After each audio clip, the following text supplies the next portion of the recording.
les damos la bienvenida al diplomado Herramientas para la Gestión Territorial en los antiguos espacios territoriales de capacitación y reincorporación. Hoy tendremos el módulo Acción colectiva y gestión del hábitat con perspectiva de género e interseccional. En nuestra sesión nos acompañará María Cecilia Múnera. Esta sesión es la participación ciudadana y la autogestión del hábitat. María Cecilia es licenciada en Educación con maestría en Cooperación al Desarrollo, profesora titular y profesora emérita de la Universidad Nacional de Colombia, adscrita a la Escuela del Hábitat. Eh, Muchas gracias a María Cecilia por acompañarnos en este espacio. Les recordamos a todas las personas que están viendo esta conferencia que en los territorios están los enlaces y los gestores con quienes pueden solucionar algunas de las dudas que les queden de esta conferencia o hacérnoslas llegar para compartirlas con María Cecilia. Igualmente, que recuerden que en la bitácora habrán algunas actividades para desarrollar acerca de esta sesión. Les damos la bienvenida, muchísimas gracias por estar aquí y María Cecilia, es todo tuyo. Muchas gracias por acompañarnos. Bueno, muchísimas gracias, Andrea. Quiero expresarles también pues ese agradecimiento a Andrea y Aura que me han permitido ser y hacer parte de este proceso con ustedes. Me siento muy honrada y espero que los temas que vamos a trabajar ahora realmente sean de su utilidad. Voy a arrancar entonces con la presentación.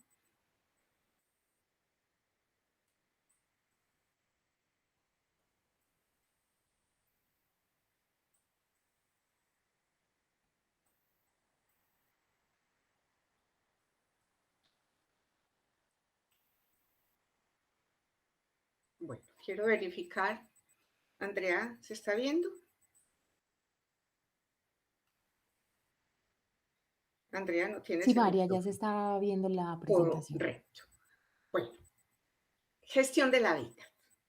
Cuando hablamos de esta gestión del hábitat desde una perspectiva participativa, una de las ideas que conversando con Aura y con Andrea quisimos como compartir es una propuesta que tenemos, que hemos venido desarrollando desde la Escuela del Hábitat en un tema que se llama la construcción social del hábitat.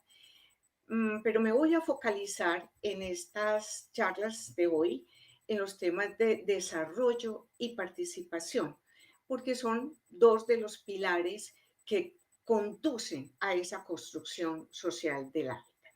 Sin embargo, me voy a hacer referencia a otros conceptos que también son estructurantes y que han venido siendo trabajados por la línea de hábitat, del habitar y territorialidades, que es una línea de investigación de la Escuela del Hábitat, que ha estado a cargo de la profesora María Clara Echeverría, para luego entrar en el tema del desarrollo entendido como construcción sociocultural múltiple, histórica y territorialmente contextualizada, y el tema de la participación sinérgica. Estos temas confluyen en esa propuesta de construcción social del hábitat. Arranquemos para entender un poco qué estamos planteando cuando estamos hablando del hábitat, del habitar. Este tema que ha sido trabajado, como les decía, por la profesora María Clara Echeverría, es muy importante porque rescata el hábitat no como un espacio físico solamente, o como en algún momento se planteaba como la vivienda. No, cuando estamos hablando del hábitat y particularmente del hábitat del habitar, estamos hablando de todas esas relaciones que hacen posible la vida. Fíjense que nos referimos también a los hábitats de los seres vivos, de las plantas, de los animales. Estamos hablando, cuando hablamos de la biología, de unos ecosistemas. Aquí nos focalizamos en el hábitat humano. Entonces, estamos hablando de todas esas relaciones. La profesora María Clara habla de tramas, tramas de vida. Ustedes saben que en un tejido se dan esos entramados. Es como que un hilo no puede ir sin el otro.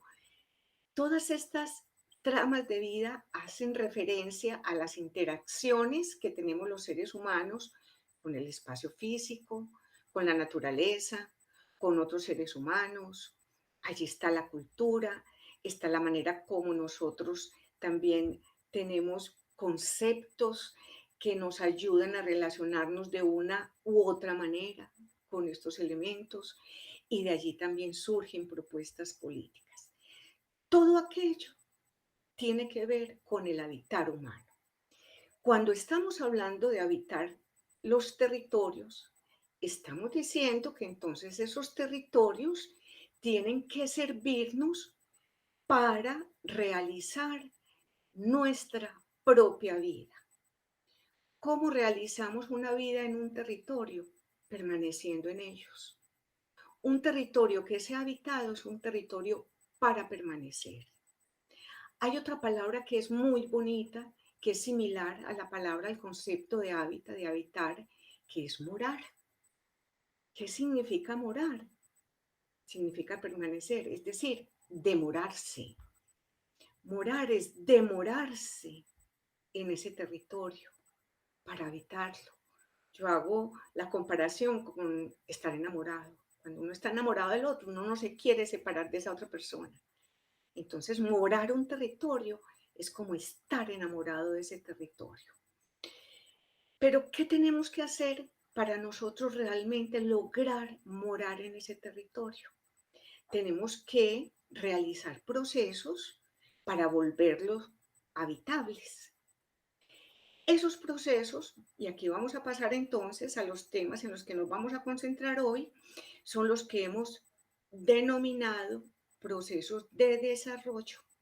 Pero aquí es algo importante porque este concepto, esta palabra desarrollo, no la vamos a entender como normalmente se ha entendido. Y ya vamos a explicar por qué. La vamos a entender como unas construcciones sociales y culturales diversas, es decir, múltiples.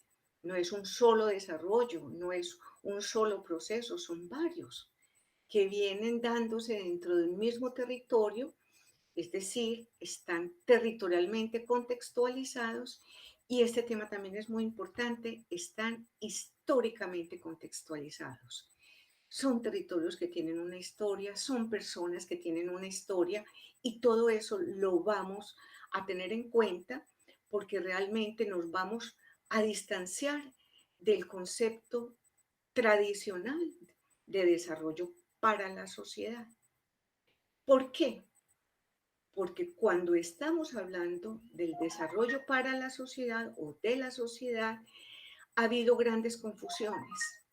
Miren, yo les pregunto a veces a los estudiantes, ¿cuándo escucharon por primera vez la palabra desarrollo? Y casi siempre llegamos a una conclusión. La escucharon cuando estaban por ahí en primero, en segundo de primaria y escucharon hablar de los seres vivos. Y decían, es que el desarrollo es un proceso de transformación de los seres vivos. ¿A partir de qué? A partir de unas situaciones iniciales donde está toda la posibilidad de ese ser vivo de transformarse. Si es una planta, viene de una semilla. Si es un animal, pues a veces de un huevo, a veces de las condiciones particulares de cada una de las especies. A partir de esas potencialidades se va dando un proceso de transformación y se llega a una finalidad. Fíjense que esta palabra finalidad es muy interesante porque tiene por un lado como el significado del sentido de la existencia de esos seres vivos. Por ejemplo, una planta, un árbol va a producir unos frutos. Entonces, un árbol, si es un árbol de mangos, la finalidad es producir mangos. No va a producir papayas ni va a producir otros frutos distintos. Pero al mismo tiempo, esa finalidad significa que ese ser vivo muere, termina. Y con esa semilla vuelve otra vez y reinicia un proceso. Listo. Fíjense que es como un esquema bastante lineal. Cuando esta palabra, desarrollo, empezaron a utilizarla para describir los procesos de la sociedad, Nos hicieron creer que todas las sociedades y que todos los seres humanos nos parecíamos como a los seres vivos, como que fuéramos una misma especie. Y empezaron a decirnos, a contarnos, a convencernos que el desarrollo tenía que ver con el progreso material, con hacer obras físicas muy importantes, con utilizar unas tecnologías muy avanzadas. ¿Para qué? Para lograr una finalidad. ¿Cuál era esa finalidad? Crecer económicamente, como los países europeos o como los países del norte, como Japón, como los Estados Unidos. Entonces, nos hicieron creer que todas las sociedades teníamos que alcanzar como única finalidad el crecimiento económico, el progreso y las altas tecnologías para considerarnos unas sociedades desarrolladas.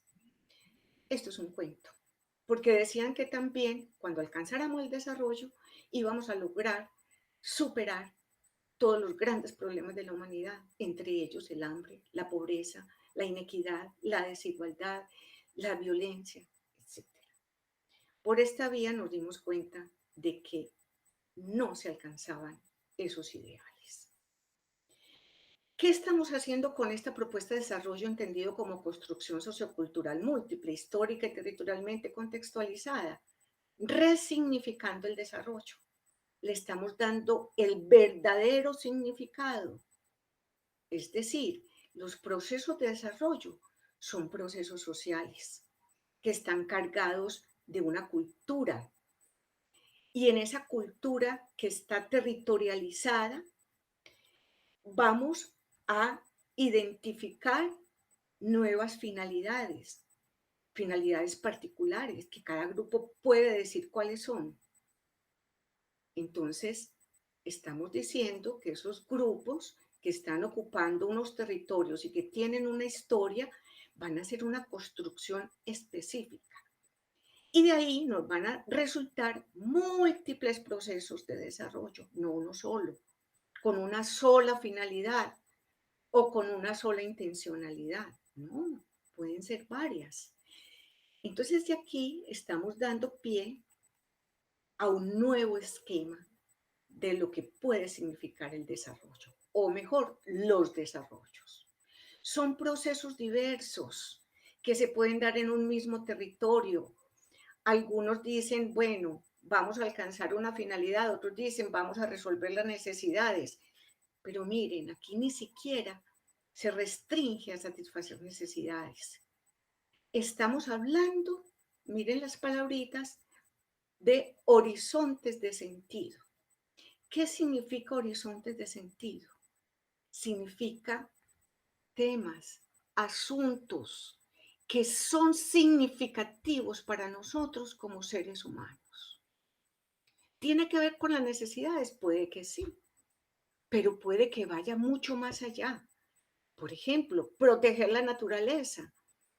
Puede que no esté respondiendo a una necesidad inmediata, pero sabemos que eso tiene todo el sentido para nosotros, porque de eso depende no solamente la vida nuestra, sino la vida de nuestros hijos y la vida de la humanidad. Defender la cultura podría ser otro horizonte de sentido. Proteger ciertos grupos humanos que han sido vulnerados y que están en situación de vulnerabilidad. Por ejemplo, los grupos de edad, adultos mayores, o las mujeres, o los niños, o eventualmente los jóvenes. Sí, cada uno de estos puede estar ubicado en un horizonte de sentido distinto. Pero ¿por qué es tan importante decir cuáles son esos horizontes de sentido? Porque muchos de estos horizontes de sentido no son contradictorios. Si estamos ubicados como por reivindicar los derechos de estas poblaciones que han estado más vulneradas, por decir algo, las mujeres, no quiere decir que entonces no vamos a trabajar por la naturaleza. Entonces, ¿qué vamos a decir las mujeres? Claro, muy importante que nos tengan en cuenta y muy importante nosotros hacernos escuchar y hacer escuchar nuestra voz, pero también nos vamos a unir con los que están trabajando por la naturaleza, o por los que están trabajando por la cultura, o por los que están trabajando por los adultos mayores. Y así podemos ir, miren cómo se van conectando estos horizontes de sentido de distintos grupos humanos. Esto es más o menos como una síntesis de esta propuesta de la cual vamos a empezar a hablar, el desarrollo resignificado o entendido como construcción o construcciones sociocultural múltiples, históricas y territorialmente contextualizadas. Aquí están como los elementos en esta diapositiva, los elementos fundamentales, como una síntesis. ¿De qué estamos hablando? De recuperar unos elementos significativos del pasado. ¿Del pasado de quién? De nosotros como seres humanos, de nuestras comunidades, pero también de los territorios. ¿Qué significa tener en cuenta esos elementos significativos? Todo aquello positivo que encontramos en ese pasado, para potenciarlo, para traerlo al presente, para a partir de allí construir, pero también esos elementos que no fueron tan positivos para no repetir la historia, ¿sí? También vamos a tener en cuenta las condiciones presentes, lo que tenemos en el aquí y el ahora. Muy importante, que no tenemos plata, que no tenemos dinero. Vamos a ver cómo gestionamos y vamos a ver cómo hacemos que estos territorios sean productivos y desde allí, de a poquitos, vamos acumulando elementos, experiencias para que podamos ir realizando. ¿Realizando qué? Los horizontes de sentido que los estamos ubicando un poco como una construcción a partir de ahora, pero que vamos a ir realizando en este futuro. Este segundo cuadro está respondiendo la pregunta ¿por quién? ¿Quién o quiénes son los que van a realizar estos procesos? Y aquí van a aparecer unas palabritas que ya las vamos a entrar a explicar, que son estas nuevas comunidades. ¿Por qué nuevas? Porque ya les vamos a dar también un sentido un poco distinto del concepto de antes de comunidad. Y sujetos, unos sujetos individuales y colectivos. ¿Cómo así? Sujetos, eso es como estar sujetado, como estar esclavizado. No, no, no, no, no, nada de eso. Estamos hablando de unos seres conscientes, múltiples, heterogéneos, diversos, que pueden pertenecer a distintas comunidades y que por estar en estas pertenencias múltiples van a entrar en diálogo y van a ir realizando construcciones de nuevos grupos, de nuevos colectivos. Bueno, las características de estas propuestas, que son muchas, son varias, son como 20, las hemos agrupado en 4 dimensiones o aspectos gruesos.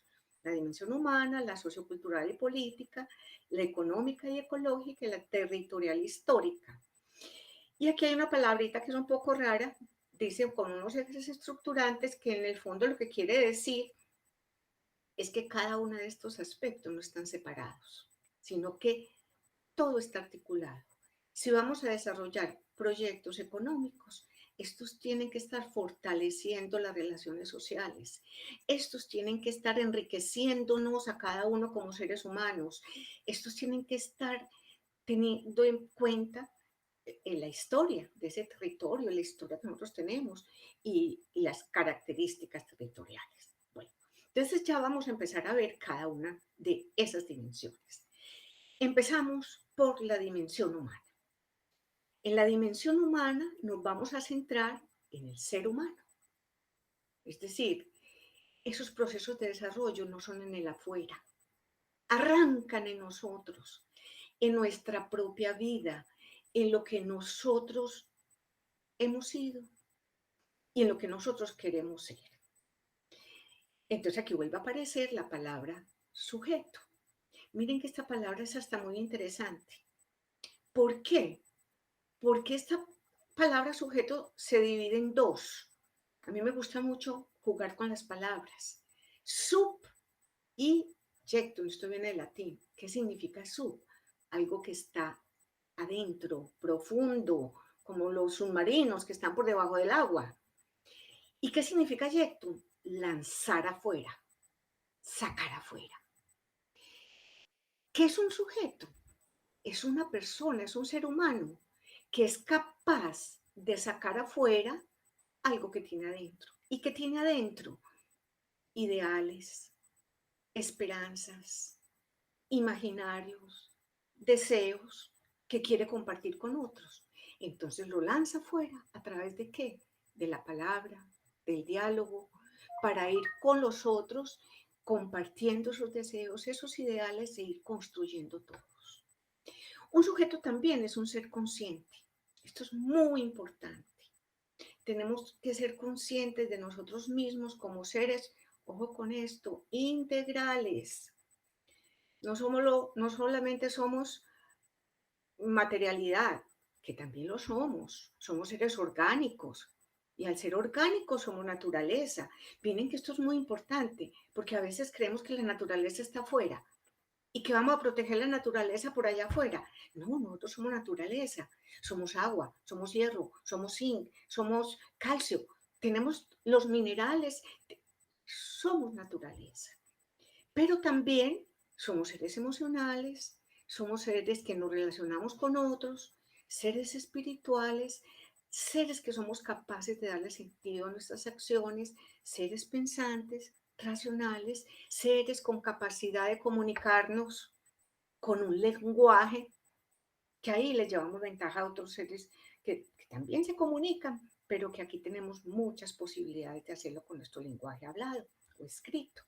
Son seres que construyen identidad. Construyen.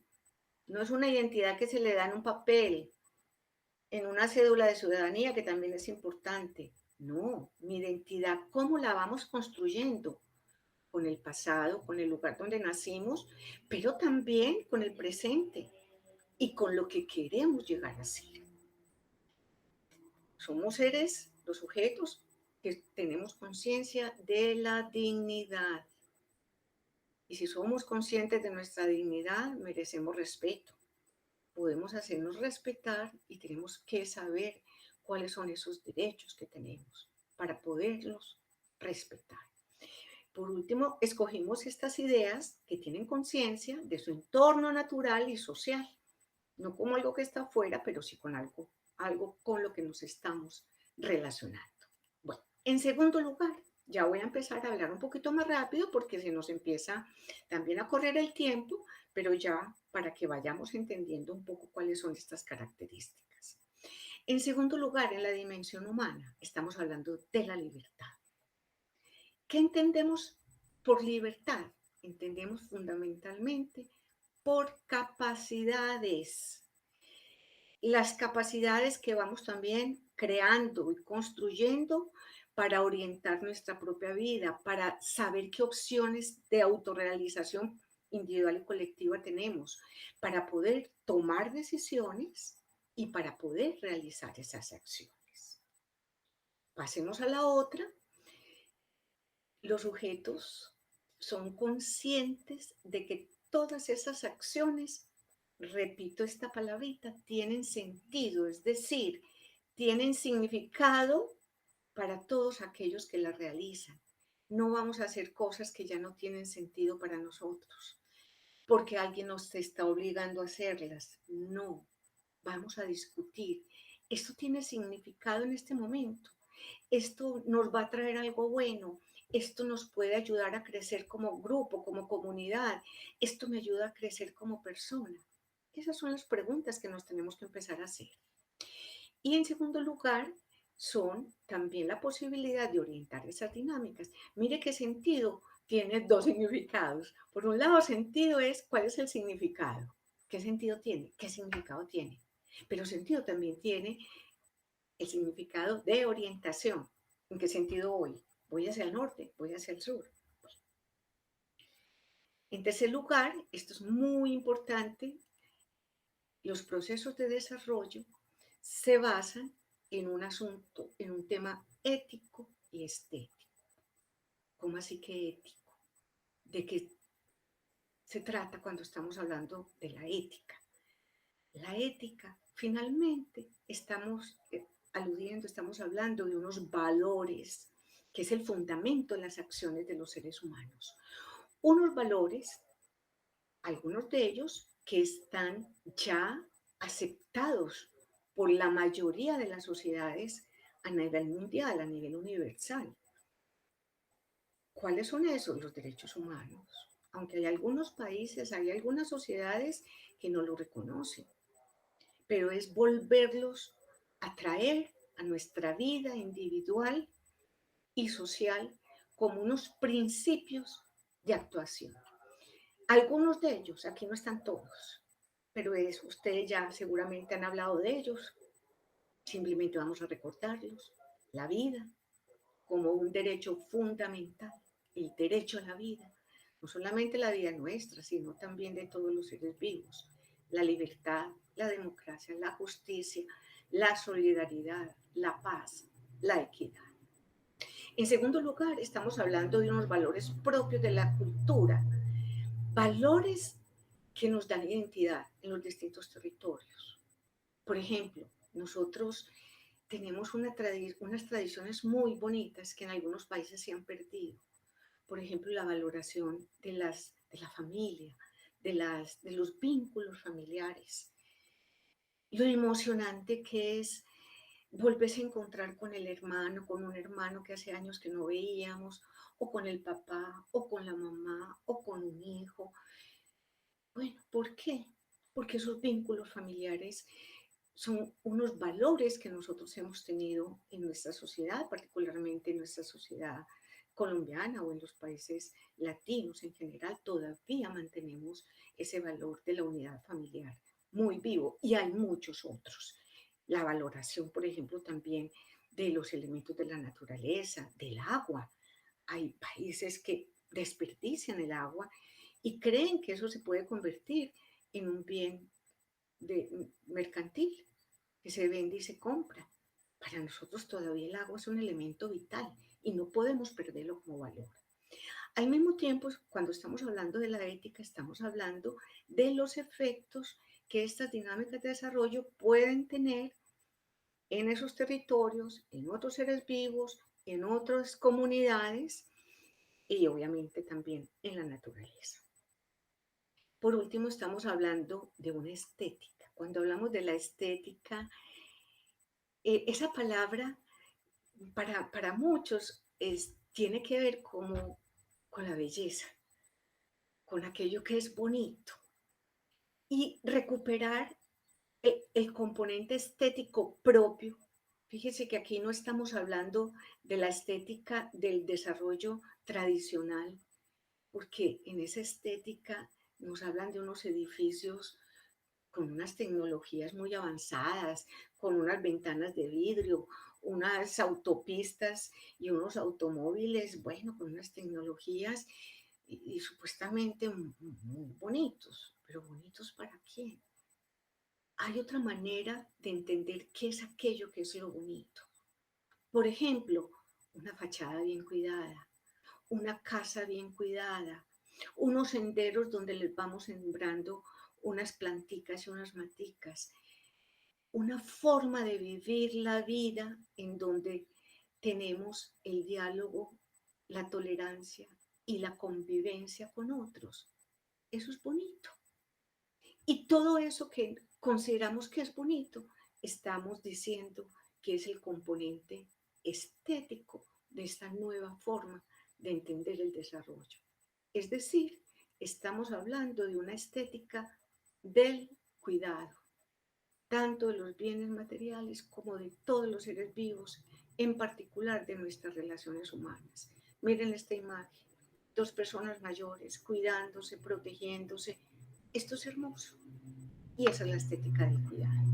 Pasemos a la otra dimensión, la sociopolítica y cultural, muy importante porque aquí ya empezamos a hablar de que estos proyectos no son individuales, sino colectivos. Son proyectos que se realizan en común unidad. Pero aquí esta común unidad no se refiere a un grupo de personas todas igualitas. No. Son personas que justamente vienen cada una con su historia distinta, a veces desde territorios distintos, con culturas distintas, y van a formar una común unidad. ¿Qué es lo que los va a unir? No necesariamente un interés común, sino y sobre todo deseos, imaginarios, acciones. Es decir, lo que hemos hablado desde el principio, significado que le damos a esas acciones, pero unos significados que compartimos con otros. Estamos hablando de unos sujetos colectivos que también, al irse formando grupos, en esas comunidades también son capaces de lanzar afuera esos ideales.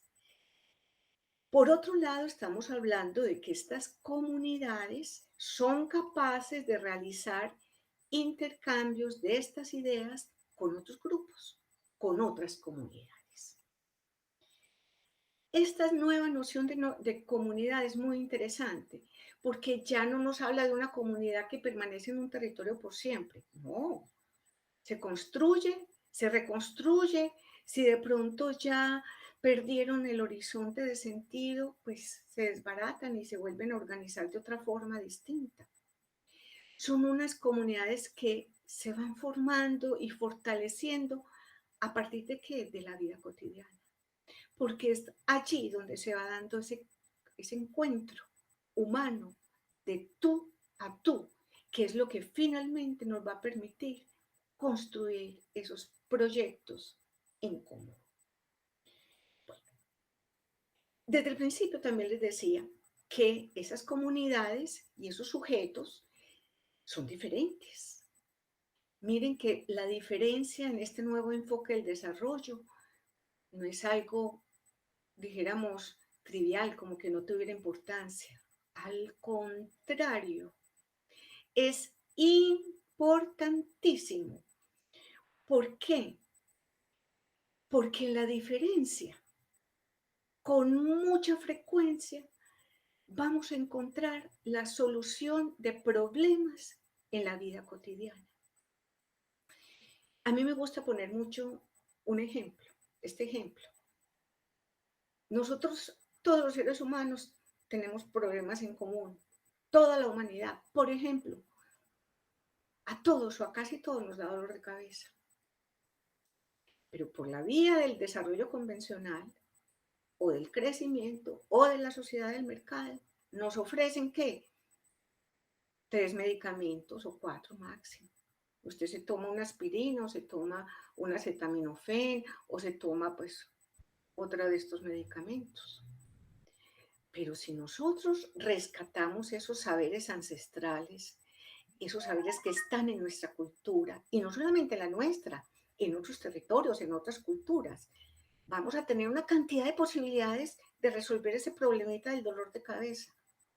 Póngase un emplaste de plantas, ustedes saben mucho de eso, o lo que me enseñaron a mí cuando estaba niña, papita así molida o picada, y se lo pone uno en la frente, o si no, cristales de colores o sonidos, lo que hablan también de la cromoterapia, aromaterapia, aromas.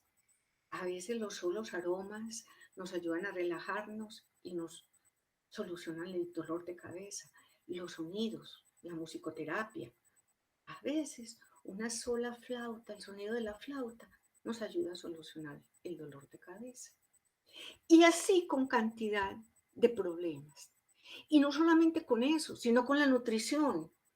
Miren, cuando nos juntamos personas que vienen de distintos territorios, no, eso se puede hacer una fiesta con las distintas comidas, pero no solamente es el sabor que nos están trayendo las distintas culturas o las personas de los distintos territorios, sino también la nutrición. Entonces, reconozcámonos en esa diferencia como una gran riqueza que tenemos. Y la invitación es para que cada vez más nos acerquemos a los que son diferentes y no temamos a aquellos porque son diferentes de nosotros. La otra característica en esta dimensión político, social y cultural es que estos procesos tienen que ser democráticos. Pero aquí también hay una innovación, porque miren, cuando hablamos de democracia, casi siempre pensamos en la democracia política, en el derecho a votar, en el derecho a elegir nuestros representantes, nuestros presidentes, etcétera, nuestros alcaldes. No, aquí para llegar a eso, primero tenemos que ser democráticos como seres humanos. Entonces vamos a hablar que en estos procesos de desarrollo que ustedes van a empezar o que están realizando en sus territorios, estamos hablando de una democracia que se fundamenta en la vida cotidiana. ¿En qué se fundamenta? En unas relaciones horizontales y respetuosas. ¿Entre quiénes? Entre todos los seres humanos. Entre los padres y los hijos, entre las parejas, entre los vecinos, entre los amigos, entre los distintos géneros, entre las diferentes seres humanos que existimos. De ahí, cuando vamos construyendo esa valoración del otro en sus diferencias, yo creo que ustedes ya lo han experimentado, cuando vamos sintiendo que el otro es valioso para mí, yo entro a ser parte de su vida y lo más importante, dejo que el otro haga parte de mi vida. Miren esto, cuando yo dejo que otra persona haga parte de mi vida, mis bienes ya no tienen sentido que sean para mí. ¿Por qué? Porque yo lo quiero compartir con otro. Mire lo que sucede con los hijos cuando uno los quiere, o con una pareja que a uno quiere, o con unos padres, o unos familiares, o unos amigos a quienes a uno le importan, porque uno los dejó entrar en su propia vida. Uno los invita a la propia casa y les ofrece hasta lo que uno no tiene.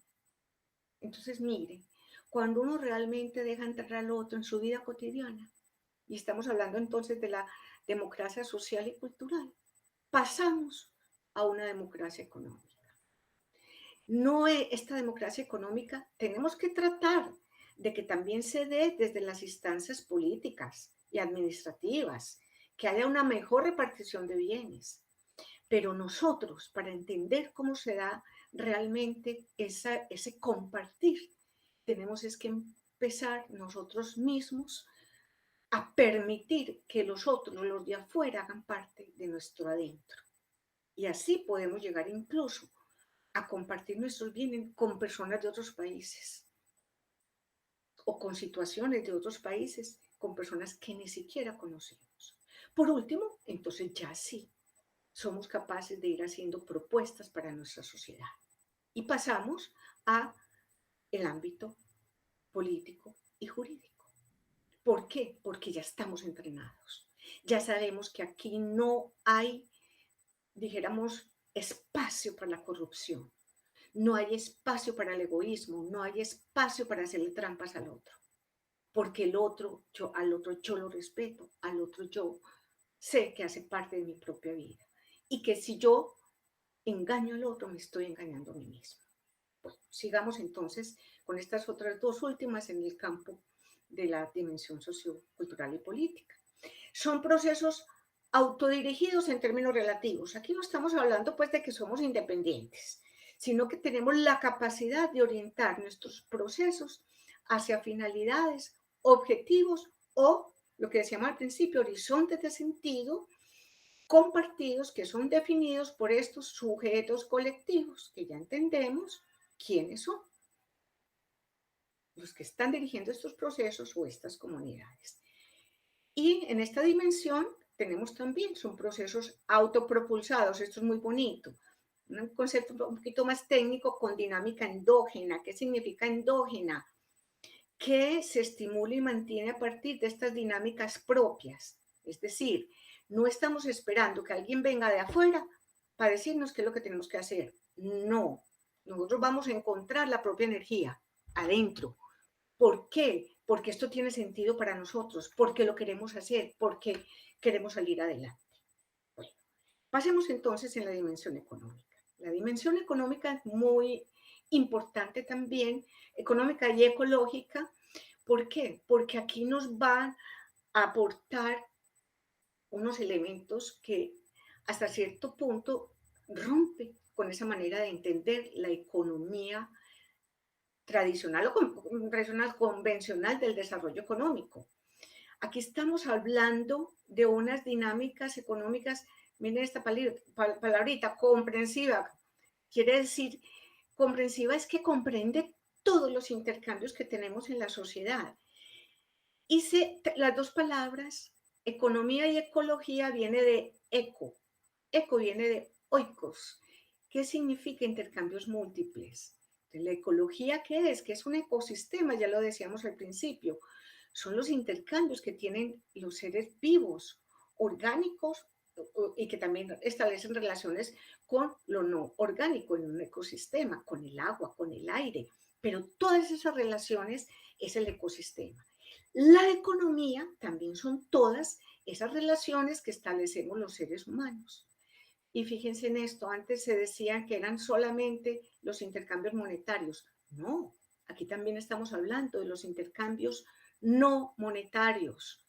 Yo te presto un servicio, tú después me lo devuelves con otro servicio o me das un almuerzo o me invitas a cualquier cosa.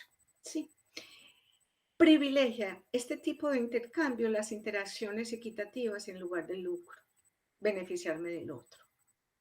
Muy importante, utiliza recursos no convencionales. ¿Cuáles son los recursos convencionales? Los que crecen cada vez que se utilizan y no se agotan. Miren, si yo utilizo un recurso convencional como el dinero, se me va agotando el dinero. Pero si yo utilizo la cooperación, mientras más coopere yo con otros, los otros van a sentirse inspirados en cooperar. Mientras más conciencia tenga, los otros van a adquirir más conciencia. Mientras más colabore, más creatividad, más compañerismo. Estas son algunas de las palabras, el afecto, la recursividad, algunos hablaban, la compinchería, es muy bonito. Sí, este es el factor C, factor comunidad, que tenemos que poner al servicio de los otros. Y estos recursos nunca se agotan y siempre nos van a permitir conseguir otros recursos. Muy importante la utilización de tecnologías propias que están donde en los saberes ancestrales. No olvidemos los saberes ancestrales que nos ayudan también a solucionar, como decíamos antes, muchos de nuestros propios problemas. Aquí vemos el manejo de aguas en pozos, las aguas lluvias, por ejemplo, estas tecnologías con estas bolsas llenas de arena o de tierra para contener un deslizamiento de tierra. Bueno, no necesitamos demasiados recursos monetarios. Hablamos también de procesos autoproducidos, es decir, se dinamizan con esos recursos propios del territorio, recordemos esto. El autocuidado, también habíamos hablado de la importancia del autocuidado y se fundamenta en procesos autogestionarios. Cuando hablemos ahorita de la participación, vamos a ver cómo se fortalecen estos procesos de autogestión comunitaria. Por último, en esta dimensión ecológica y económica, estamos hablando de procesos autorregulados. Esta palabra reemplaza un poco la de sostenibilidad, porque la de sostenibilidad se quedó mucho en la sostenibilidad ambiental para aprovechar esos recursos para el crecimiento económico. Estamos hablando más de procesos que permanecen en el tiempo, que aprovechan las condiciones positivas para mantener el proceso y controlar los elementos negativos. Por último, está la dimensión espacio-temporal y aquí vamos a resaltar tres elementos importantes. En primer lugar, resaltamos esto que ya habíamos hablado, por eso no me voy a demorar mucho en ello. Son procesos autorreferenciados e históricamente contextualizados. Cuando hablamos de la historia, hablamos de todos esos conocimientos y valoración que tenemos de lo propio, de esos saberes ancestrales, del saber hacer, del reconocer que nosotros tenemos muchas potencialidades que provienen de nuestra propia historia, que también identifica entonces esas condiciones presentes y que las proyecta en el futuro, reconociendo, como decíamos al principio, los elementos significativos del pasado para aprovecharlos o para no repetir la historia cuando son negativos. En lo territorializado, enfatizamos que estos territorios van a ser entendidos como unos espacios habitados donde vamos a permanecer, donde vamos a morar, que nos vamos a enamorar no solamente de esos elementos de la naturaleza, esas características físicas, sino también de esa población que habita en ellos, que van a terminar siendo como parte de nuestra propia vida. Y es un territorio que entonces va a tener un alto significado para todos y que lo vamos a socializar. ¿Por qué? Porque no es un territorio que lo vamos a concebir en términos de que esto es lo mío, de que esto es lo suyo, sino que lo vamos a ir construyendo como un territorio de todos y para todos. Por último, estamos hablando de que estos procesos articulan las dinámicas macro y microsociales. ¿Qué significa esto?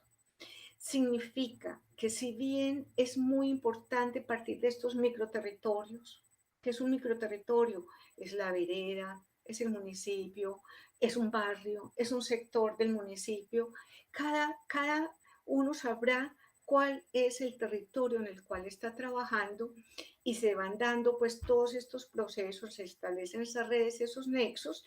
También es importante que nos abramos a los otros territorios de afuera, para también fortalecer redes y nexos. Sí, por una parte. Pero por otra parte, también es reconocer que por fuera hay algunas dinámicas, hay recursos, hay personas que nos quieren apoyar y fortalecer nuestros procesos y que también podemos aprovechar esos recursos sin perder, dijéramos, el control total de nuestros procesos. Para terminar, entonces, la idea final, lo que les decía, los ejes estructurantes o transversales, estamos diciendo que no es una única dimensión o una única característica, sino que son todas estas características las que tienen que estar relacionadas. Si estamos hablando entonces de proyectos colectivos, cuando hablábamos de esas múltiples relaciones, estamos hablando de unas economías alternativas, unas economías solidarias, economías que utilizan y privilegian los elementos de la naturaleza sin agotarlos. Sí, unas economías, hablemos de economías ecológicas o sustentables, pero esas también nos están permitiendo crecer como seres humanos. Es decir, estamos hablando de unos procesos integrales que articulan y que incluyen las dimensiones físicas, culturales, éticas, políticas, sociales, económicas, ambientales, porque todas estas se están articulando entre sí. Bueno, esta es la primera charla que tiene que ver con esto de la construcción social del hábitat, porque obviamente nos está hablando de cómo tienen que darse estos procesos de desarrollo entendido como construcción sociocultural. Continuamos entonces con este segundo tema, la participación para el desarrollo, pero recordemos que vamos a entender desarrollo como construcciones sociocultural múltiples, histórica y territorialmente contextualizadas. Aquí el tema de la participación, les decía, tiene que ver justamente con esas dinámicas de desarrollo, es decir, estamos aludiendo a la posibilidad y capacidad que tenemos los seres humanos, tanto de manera individual como colectiva, de ser y hacer parte de estos procesos colectivos. No únicamente de participar para que me den parte como de esa torta que decimos de los recursos, no, esto va desde el ser y el hacer parte de estos procesos que apuntan a realizar asuntos significativos para cada una de las personas que se involucran en ellos. ¿De dónde surge este tema que les voy a presentar acá? Surge de un trabajo que se ha venido realizando en la Escuela del Hábitat desde hace muchos años, desde el año 1985, identificando una cantidad de elementos que aportan a este desarrollo entendido como construcción sociocultural múltiple. Recuerden esta diapositiva que la acabamos de ver, que tiene que ver con todos estos elementos históricos, pero también con lo que implica de construcción de comunidad, de establecer sentidos individuales y colectivos a través del diálogo y obviamente la participación en todas estas dimensiones que acabamos de explicar. Esta investigación de la cual yo les estoy hablando, que ha tenido mucho tiempo, se centró en identificar aspectos, elementos importantes que tienen que ver con los procesos de participación en la sociedad.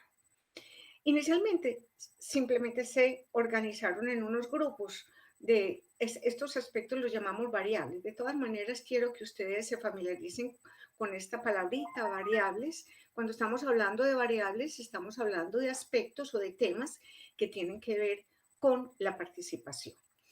Algunos de estos temas tienen que ver con los seres humanos. Fíjense que les he insistido mucho. No son procesos afuera, no es la gente afuera, no son ellos los que, no, somos nosotros, somos personas que estamos ahí. También tiene que ver con los actores y los grupos, ya una organización, ya un grupo de personas que están también respondiendo en algunos casos a unos horizontes de sentido colectivos, en otros casos a unos intereses, o en otros casos están recibiendo órdenes y están actuando. Todo eso hay que tenerlo en cuenta para entender las posibilidades de esos procesos. En el cuarto grupo están agrupadas unas variables que tienen que ver con el proceso de participación en sí mismo. Es decir, cuánto dura el proceso, qué intensidad tiene, si tiene, qué características tiene. Y por último, las condiciones para que se desarrolle la participación. Bueno, no nos vamos a enredar mucho con todo esto, pero sí para ver que realmente son muchos los elementos que tenemos que entrar a considerar. Cuando se hizo este trabajo, se sospechaba que había unas de estas características de los procesos participativos que no contribuían a los procesos de desarrollo de manera autogestionaria. Incluso ni siquiera favorecía a las personas. Entonces la sospecha es que eran procesos negativos, que desconfiguraban, desorganizaban la gente, generaban algunas veces un mal sabor que no queremos volver a participar. Y otros, por el contrario, que sí eran muy positivos y que la gente lo recuerda como posibilidades de salir adelante. En la investigación encontramos 5 tipos de procesos participativos, unos muy negativos que los llamamos destructores, otros no tan negativos, los llamamos perturbadores, otros neutrales, otros ya más positivos, funcionales, es decir, ¿cuáles son los funcionales? Los que nos permiten realizar una obra. Por ejemplo, vamos a arreglar la entrada a la vereda, el camino, o la vía al municipio. Y entre todos gestionamos recursos, metimos el Estado y funcionó. Pero después de eso la comunidad ya se desorganizó, ya no siguieron trabajando juntos.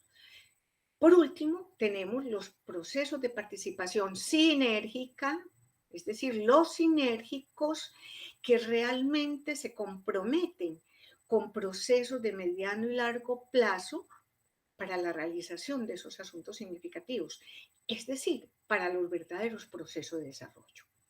¿Por qué les presento esto? No vamos a hablar de todo esto, solamente les voy a resaltar cuáles son algunas de esas variables, porque tampoco las vamos a dar todas, que son las variables sinérgicas, en aquellas que nos tenemos que concentrar para lograr procesos de desarrollo como construcción sociocultural múltiple. Miren, en total yo les decía, identificamos 48 variables. Recordemos, cuando estamos hablando de variables, son asuntos o temas importantes que tienen que ver con la participación. Aquí yo les voy a presentar solamente algunas de ellas, las más importantes, las más significativas. Y se las estoy organizando por colorcitos para distinguir las que tienen que ver con las personas, las que tienen que ver con los grupos o actores, las que tienen que ver con asuntos de los procesos o con los contextos para que esos procesos se den. Pero entonces recordemos, solamente vamos a hablar de esas características de lo que tendría que ser una participación sinérgica. ¿Por qué sinérgica? ¿Qué significa esa palabra tan rara? Esa palabra la utilizan en la física y en la química. Es como la transmisión de fuerza. Sinergia es una fuerza que se transmite. Por ejemplo, cuando a uno lo pica una avispa o un insecto, pues sobre todo una avispa o una abeja, yo creo que a todos nos ha pasado. ¿Qué hace el cuerpo? Todo el cuerpo reacciona. Es decir, los pies se van hacia atrás, los ojos miran, la otra mano quita el estímulo que está haciendo daño, la piel se eriza, todo el cuerpo reacciona. A veces sube fiebre, porque a veces también genera una reacción alérgica. Sí, todo el cuerpo reacciona. Es decir, hay una energía que se transmite a todo el cuerpo. Cuando hablamos de participación sinérgica, estamos hablando de una energía positiva que se transmite a todos los miembros de esa comunidad o de ese grupo que está en ese proceso de desarrollo entendido como construcción sociocultural múltiple. Listo. Esto es para que vayamos entendiendo la importancia de hablar de una participación sinérgica. Bueno, ahora sí, vamos a empezar a hablar de algunas de estas variables. Como les decía, escogí algunas que me parecen especialmente importantes, como son las que tenemos acá. Empiezo por esta. Alcances de la participación. Cuando estamos hablando de los alcances de la participación, realmente estamos haciéndonos una pregunta. ¿Qué se espera de la participación? Puede ser conseguir unos recursos, como les decía al principio, arreglar una vía, o simplemente que me paguen una plata por estar aquí haciendo estos talleres o participando en estos talleres, sin que realmente me importe mucho lo que estamos haciendo. No. Cuando estamos hablando de una participación sinérgica, estamos hablando de que el proceso participativo está apuntando y espera realmente dinamizar el desarrollo o los procesos de desarrollo entendidos como construcción sociocultural múltiple, histórica y territorialmente contextualizada.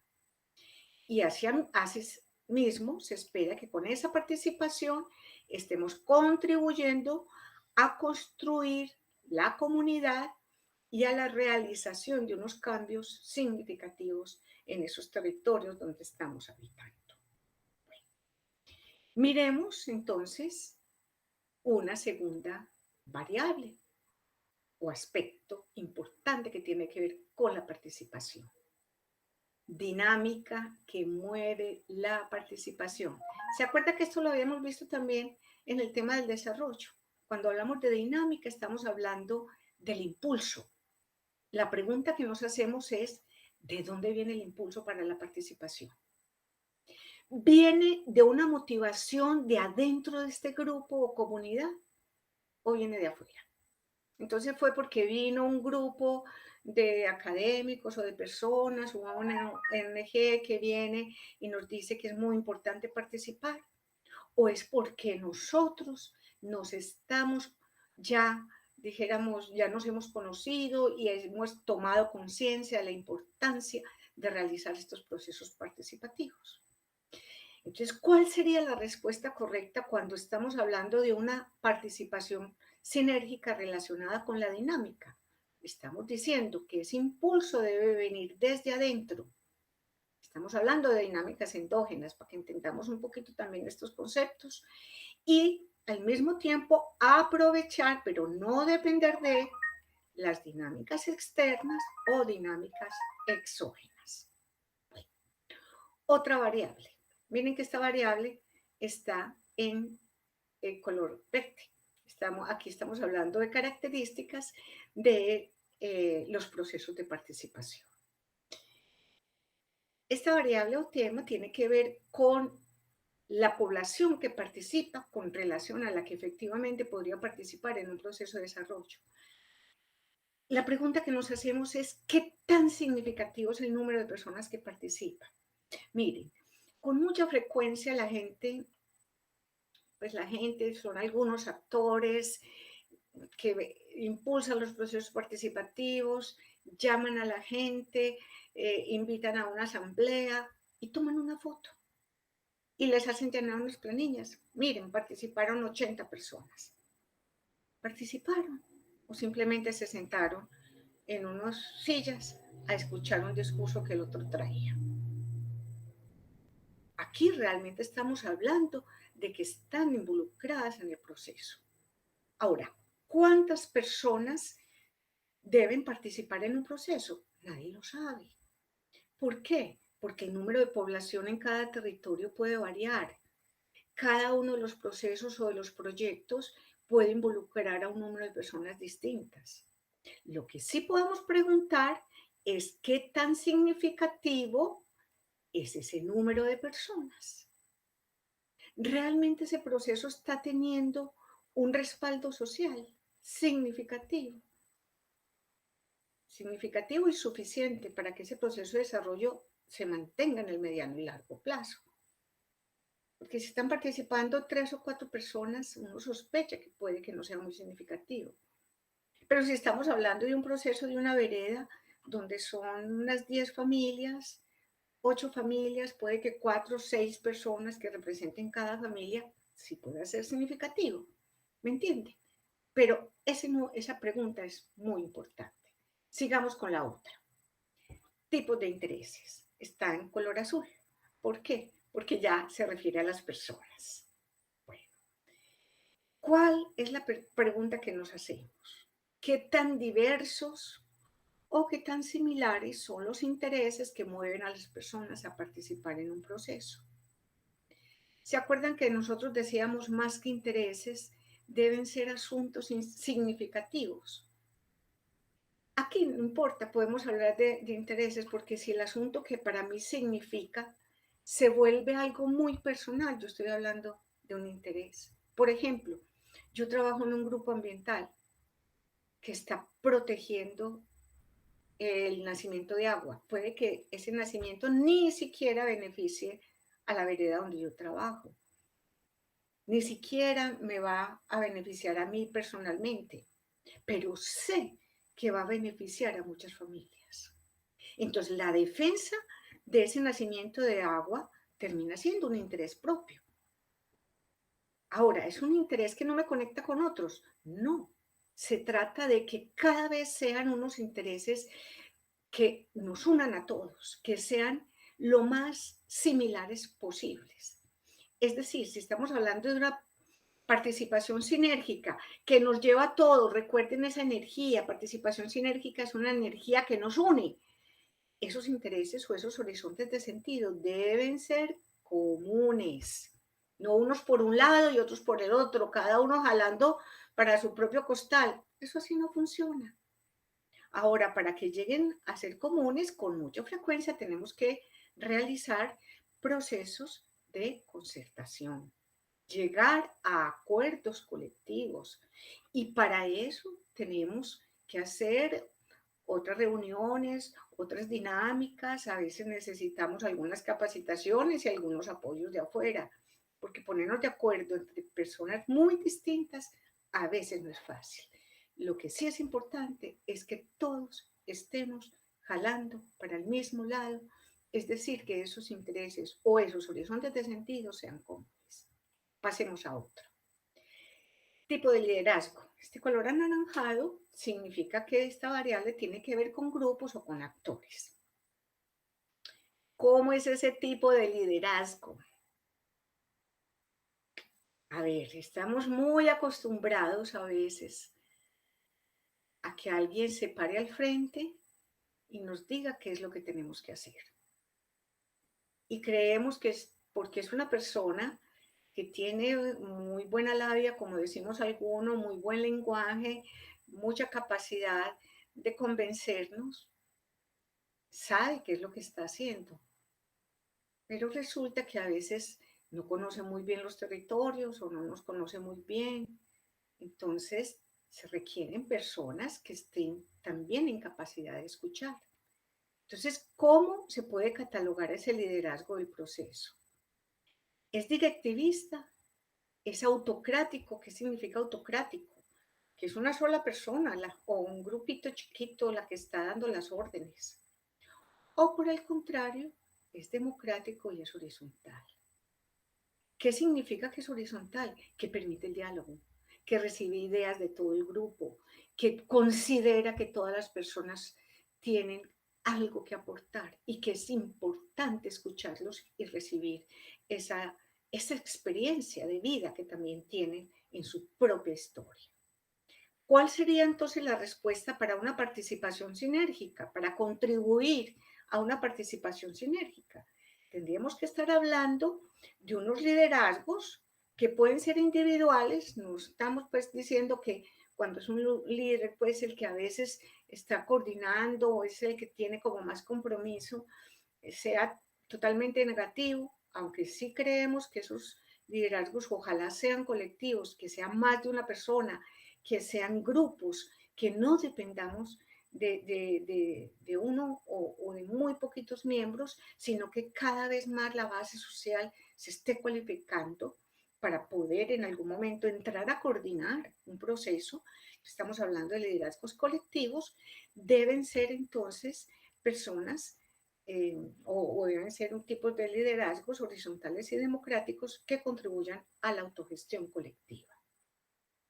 Esta variable también está dentro de este grupo de variables que tienen que ver con los grupos o los actores, pero ya se refiere también es a las personas, porque aunque queramos un liderazgo democrático, no podemos a veces desconocer que las características de las personas, cómo son ellas, en su temperamento, en su forma de ser, a veces no contribuye.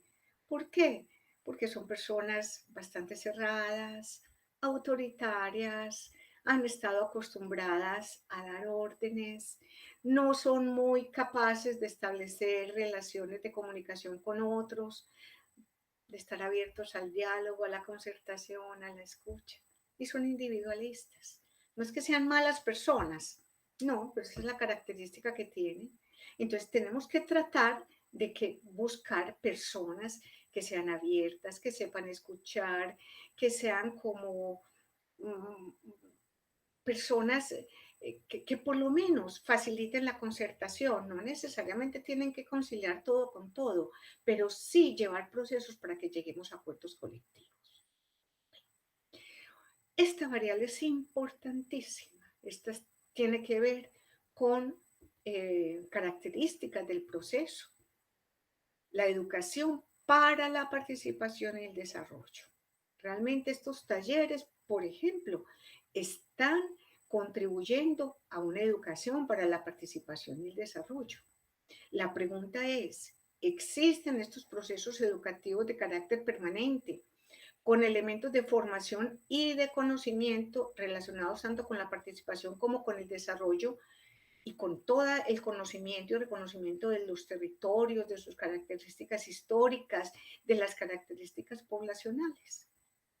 Si la respuesta es positiva, estamos hablando de que realmente contamos con una participación, con una variable que contribuye a la participación sinérgica.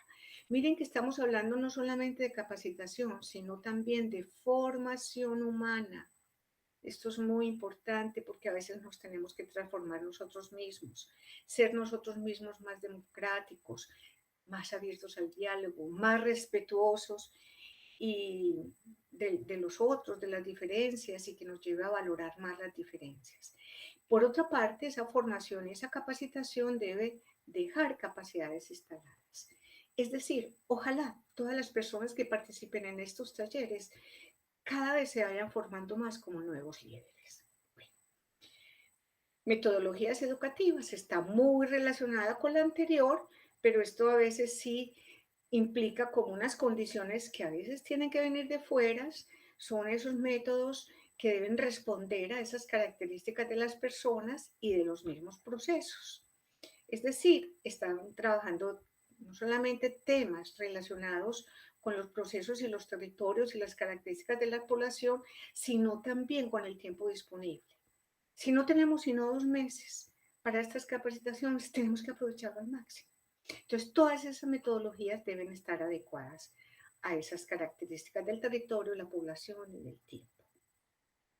Contexto para la participación. Aquí estamos hablando de esas condiciones también que se dan y de las características de los mismos procesos. A ver, conocemos el contexto en el que se está dando la participación. Sabemos cuáles son esos elementos favorables para lograr una mejor participación o cuáles son los negativos. Por ejemplo, quiénes son las personas que deberían participar o que tienen más conocimiento o que están más involucradas. Esas personas tienen el tiempo o ese tiempo lo tienen que dedicar a otros trabajos. ¿Con quién podemos contar? ¿Cómo es la situación, dijéramos, de ambiente favorable?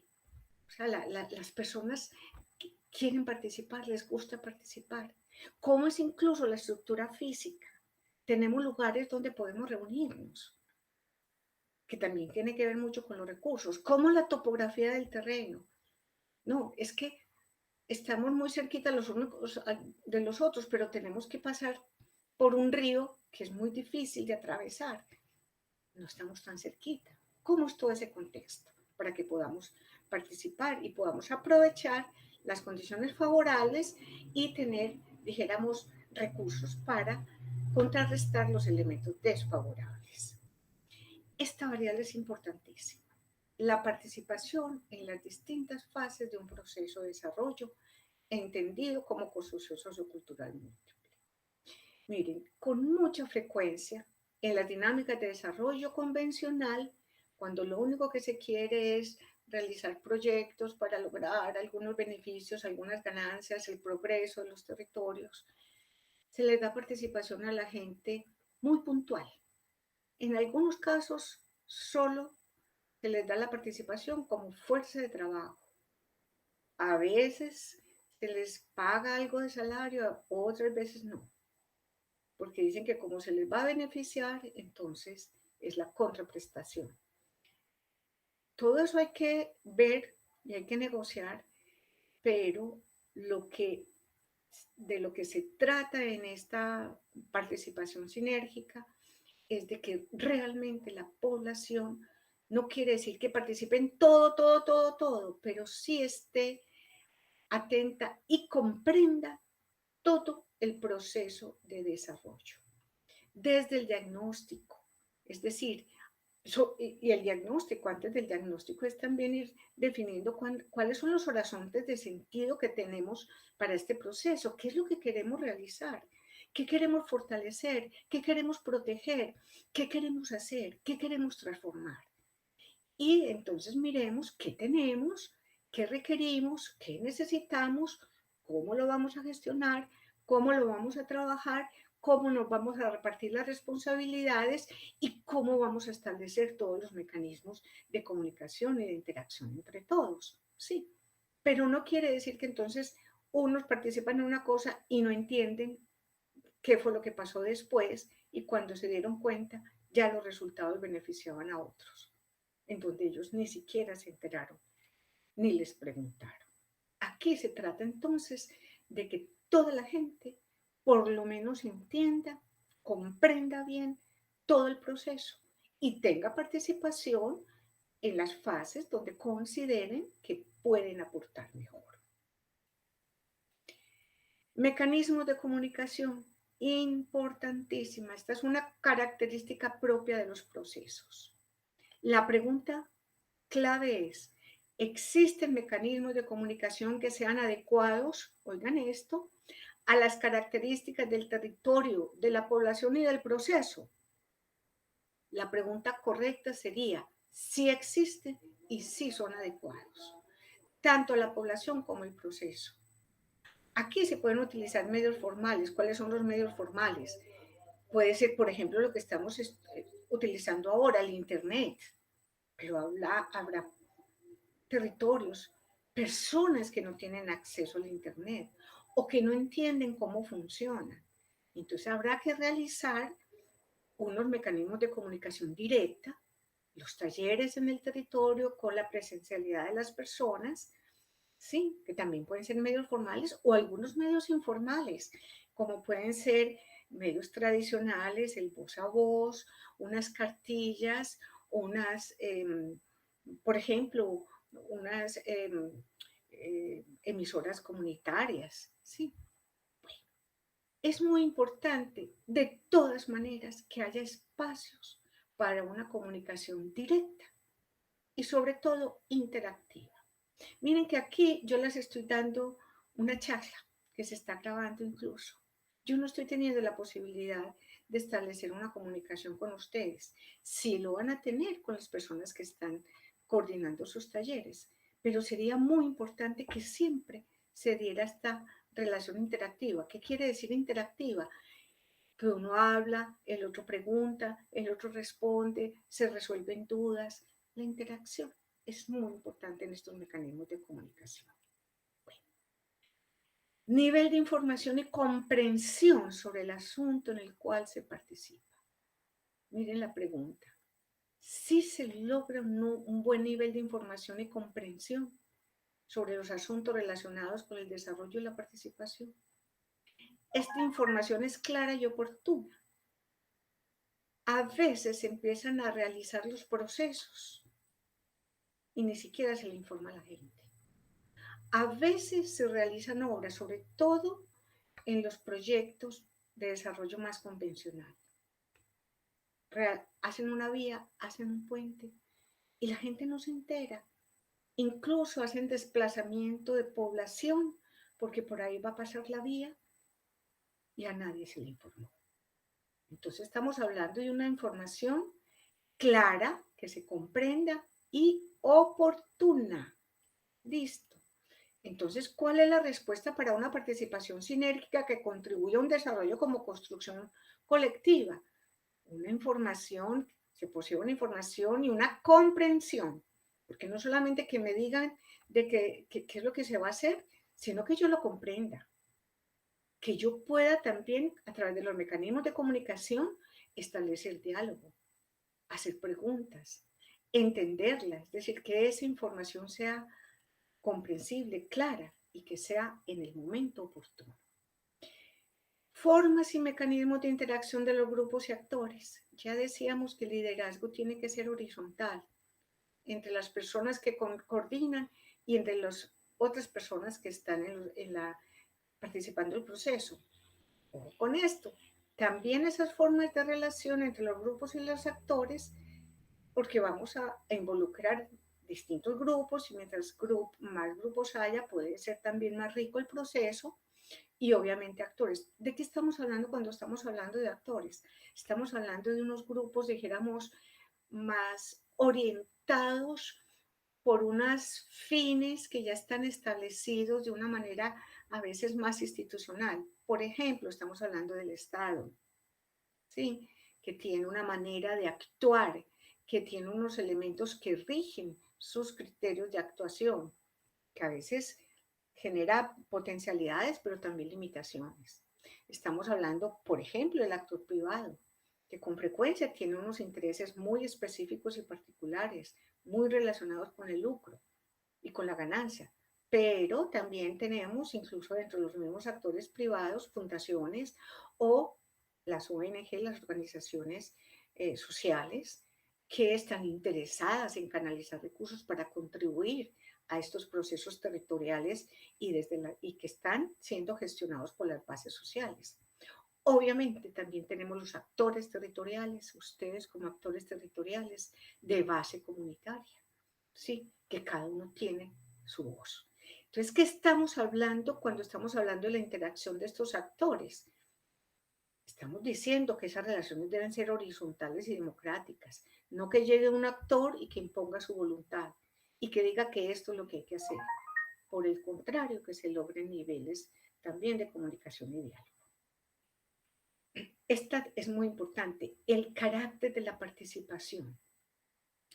¿Qué estamos diciendo cuando estamos hablando del carácter? ¿Cuál es la pregunta clave aquí? ¿Hacia dónde se orienta la realización de propuestas? ¿Hacia dónde se orienta la participación? Si se orienta hacia la realización de propuestas y alternativas para alcanzar objetivos planteados por el grupo, o se queda en algunos aspectos individuales o en algunas reivindicaciones de un grupo particular o la denuncia de algunas situaciones específicas. Ojo con esto, eso también es importante. Pero si estamos hablando de una participación sinérgica para el desarrollo, no se puede quedar única y exclusivamente en una reivindicación o en una denuncia. Puede acompañarla, pero tiene que pasar, la respuesta sería hacia unas propuestas y hacia un carácter creativo de la participación. Es decir, nos tenemos que involucrar en simultáneamente estar siendo muy creativos y muy propositivos. Si vamos a hacer una denuncia o si vamos a estar involucrados en una reivindicación o estamos en un proceso de desarrollo como construcción colectiva, necesariamente tenemos que ser propositivos y creativos. Niveles de la participación. Aquí en estos niveles a veces estamos hablando de unos niveles fundamentales, básicos, como ya lo habíamos nombrado. Vengan a participar como fuerza de trabajo. Y ya se utilizó la fuerza de trabajo, pudo haber sido remunerada o no remunerada, y ya no más de participación. O simplemente se les trajo a un salón para darles una notificación, para decirles que por aquí se va a hacer este puente y que o esta vía o que se va a tener que reasentar alguna parte de la población o se van a tener que destruir algunas viviendas, qué sé yo. Eso es un nivel mínimo, casi que negativo de la participación, porque se le notifica a la gente, pero no se le da alternativas. A veces se le consulta. Bueno, por lo menos se le consultó. No quiere decir que siempre se tenga en cuenta los resultados de esa consulta. Entonces, ¿cuál es, dijéramos, la respuesta para una participación sinérgica que contribuya a un desarrollo como construcción sociocultural múltiple? Cuando se logra la cualificación de esa base social para una toma de decisiones colectivas. ¿Qué significa esto? Que la población tiene que entender de qué se trata el asunto. Tiene que entender cuáles son los efectos de esa toma de decisiones, cuáles son las implicaciones, porque no se trata tampoco de estar tomando decisiones a la loca, sino siendo muy responsables con esa toma de decisiones. Bueno, tipo de vinculación de las personas y actores al proceso de desarrollo participativo. A ver, las personas vienen y participan en algunas actividades puntuales o están involucradas en todo el proceso.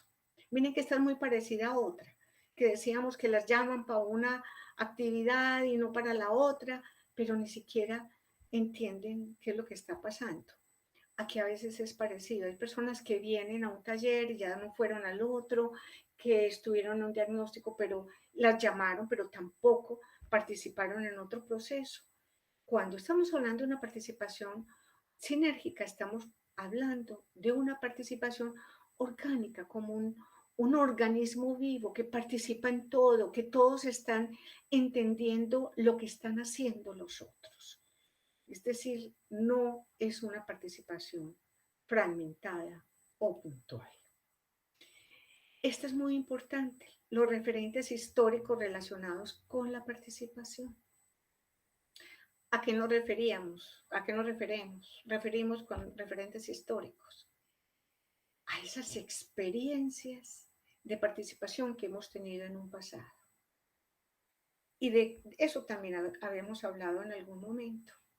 A veces son tan negativas, nos han utilizado como fuerza de trabajo o nos han consultado y después no vuelven a, a aparecerse, incluso nuestros mismos líderes en los territorios, no solamente los actores externos, a veces los mismos líderes dentro de los territorios sacan ventaja y se van. Cuando estamos hablando de una participación sinérgica, estamos diciendo que recuperamos, logramos recuperar referentes históricos, es decir, elementos en nuestra historia de participación que son positivos, aunque sea proyectos o procesos de hace 20 años, cuando nos reuníamos en la vereda, cuando trabajábamos en el barrio, cuando realizábamos la minga, cuando compartíamos un sancocho entre todos para arreglar en las vías de acceso o las fachadas de la casa o los techos de la casa. Algunas ideas positivas que podamos aferrarnos a ellas para volver a creer en la participación. Bueno, espacios e instancias de participación. Fíjese que esta también está en verde, se refiere a características del proceso de participación que se mantienen. ¿A qué nos estamos refiriendo con los espacios o instancias? No necesariamente son los espacios físicos, eso lo vamos a ver más adelante con los recursos. Los espacios son como, o instancias, lo que pasa es que instancias es una palabra que a veces no se entiende mucho, es como aquellos lugares que nos permiten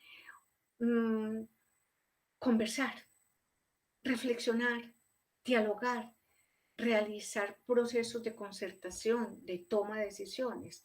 ¿Cuáles son? Por ejemplo, un taller, aquí estamos hablando. ¿Cuál es la respuesta positiva? Estamos diciendo que sí existen esos espacios o instancias y se adecúan a las características del proceso de los participantes, como cuáles, como los talleres, como una mesa de trabajo, como la minga, como un consejo territorial, como un cabildo. A eso estamos refiriéndonos cuando estamos hablando de espacios de participación, particularmente para la participación sinérgica. Manera de vinculación de las personas, miren que este vuelve a estar azul, porque se refiere a los individuos, a los sujetos, a las personas. Manera de vinculación de las personas al proceso de desarrollo, al proceso participativo. ¿Cuál es la pregunta clave? ¿Las personas se vincularon al proceso de manera voluntaria o no fue tan voluntaria? Llegaron allá por mecanismos de presión o de engaño. Todos sabemos que eso ha sucedido y a veces sigue sucediendo. Es que ustedes tienen que estar aquí y tienen que votar de esta o esta manera. Y si no, aténganse la consecuencia. Eso es un mecanismo de presión. Eso no está bien para un proceso de desarrollo como construcción colectiva. Tampoco el engaño. Es que si ustedes vienen y votan de esta manera, se les va a dar un bono para que accedan a una vivienda, no ya, sino el año entrante o dentro de 2 años. Y mentiras, eso fue un engaño. No. Para que estemos hablando de una participación sinérgica, tenemos que decir que las personas que se vinculan a los procesos lo hacen de una manera libre, consciente y voluntaria. Bueno, esta otra vuelve otra vez a referirse a los grupos. Miren la variable o el tema. Imaginarios intergrupales. ¿A qué nos estamos refiriendo? A los imaginarios intergrupales. Nos estamos refiriendo a la percepción que tenemos de las personas de los distintos grupos. Esa percepción que las personas de los distintos grupos o provenientes de distintos territorios tenemos y tenemos de esos otros tiende a ser positiva o negativa. Es que este viene de yo no sé dónde. Es que este es de tal región. Es que este es de tal grupo. Es que este en la historia, es que este en la familia, es que el hermano, es que el amigo, es que la pareja, es que este, ¿sí? Entonces, como este tiene esa historia o tuvo esta otra, entonces a veces creemos que esa persona es de tal o tal manera. Es la percepción o es el imaginario. Nos imaginamos que ellos están así o son así. Entonces, se constata aceptación mutua de las personas de los distintos grupos o por el contrario, prevención o rechazo entre algunos de esos grupos. Para que haya una participación sinérgica, tiene que haber unas percepciones positivas. Puede que no creamos que el otro puede ser la maravilla, pero por lo menos no creer que en el otro grupo, que esa otra persona puede ser un enemigo potencial. Para llegar a eso tenemos que hacer también trabajos intergrupales. Sentido de pertenencia al grupo que realiza el proceso de desarrollo, también tiene que ver con el grupo. En el tema del desarrollo decíamos que es muy importante la diferencia, el venir de distintos grupos culturales o territorios o territoriales, sí. Pero cuando estamos ya en un proceso, se va formando un nuevo grupo. El sentido de pertenencia a ese nuevo grupo es muy importante. Porque si yo sigo diciendo, no, yo sí pertenezco a este grupo total que primero dijimos vamos a trabajar por la naturaleza, pero yo pertenezco a este otro grupo que solamente le interesa, por decir algo, la situación de la primera infancia. Entonces yo solamente me voy a preocupar por los elementos de la naturaleza que favorecen la primera infancia. No, no estoy haciendo nada. Pues o estoy fragmentando mi trabajo. Yo tengo que entrar en ese sentido de pertenencia real grupal para después también ir contribuyendo a la realización de los horizontes de sentido de todos. Porque tampoco es que mi horizonte de sentido de mi grupo, al cual yo pertenezco originariamente, se pierda. Bueno, recursos para la participación. Recordemos que en el tema del desarrollo hablábamos de unos recursos que pueden ser monetarios y no monetarios. Aquí estamos hablando también de esos recursos que pueden ser monetarios o no monetarios. Lo importante es si se cuenta con ellos y si son suficientes y oportunos. ¿Cuáles son los recursos monetarios? Es el dinero, es la plata. ¿Cuánta plata tenemos? Bueno, pero si no tenemos mucho plata, miremos cuáles son esos recursos no monetarios. Puede ser un salón de reuniones, una escuela que nos ofrece su salón o su patio para reunirnos. Puede ser el tiempo de las personas, los mismos líderes o personas que, por ejemplo, como están trabajando en muchos de estos talleres, que lo hacen anónimo, es decir, no están cobrando, que están aportando conocimientos, que están aportando a veces bienes materiales, mercado para hacer un almuerzo comunitario. Todo esto es muy valioso. Y sobre todo, el querer hacer. La voluntad por hacer las cosas es un gran recurso no monetario. Formas de participación, estamos hablando de la importancia de que haya una participación organizada y obviamente colectiva y no por allá individual, fragmentada, personas que dicen una idea, otras que dicen otra y nunca se ponen de acuerdo. Si esas personas previamente el proceso colectivo van teniendo, dijéramos, conciencia de que es importante llegar con las propuestas más estructuradas, más organizadas, vamos a avanzar mucho más en esta participación sinérgica. Manera de ejercer la participación. Esto es muy importante. Se privilegia mucho la participación directa, ojalá presencial. ¿A través de qué? De talleres, de mesas de trabajo, de consultas, de concertación, de toma de decisiones, en donde la mayoría de las personas puedan participar. Sin embargo, habrá espacios, habrá momentos en que no todo el mundo puede participar. Entonces se pueden nombrar unos representantes, por ejemplo, que vayan a una capacitación, pero después es importante que esos representantes vuelvan a la base social y contribuyan con una participación directa. Entonces, ¿cuál sería la respuesta correcta para la participación sinérgica? La participación se da de manera directa o indirecta, con representantes, pero dependiendo del momento y las condiciones que se dan para la presencialidad. Muy importante tener en cuenta las dos, pero sobre todo y ojalá no descuidar nunca la participación sinérgica. Condiciones subjetivas para la participación, volvemos a los seres humanos. ¿Cómo soy yo?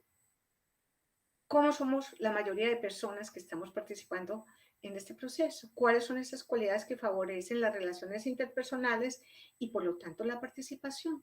¿Somos abiertas, somos solidarias, somos honestas?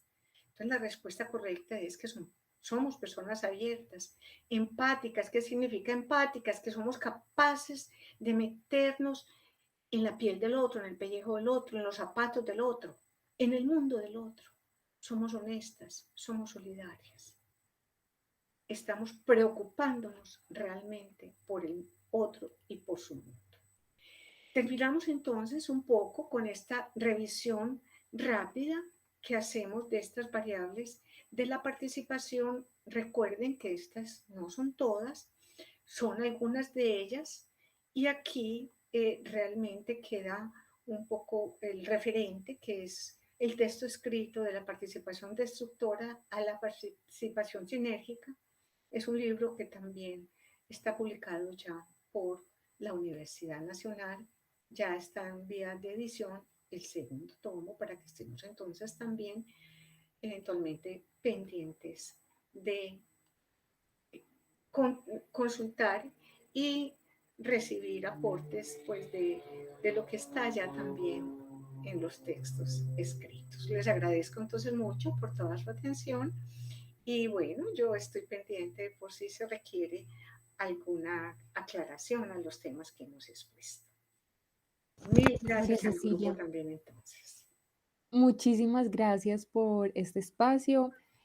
Para todas las personas que estaban viendo esta conferencia, entonces recuerden que los enlaces, los gestores o los facilitadores que vamos a estar en territorio de manera presencial, podemos apoyarlos si tienen alguna duda en relación a este tema y que recuerden que las bitácoras tienen un espacio de actividades en relación a lo que María Cecilia nos compartió.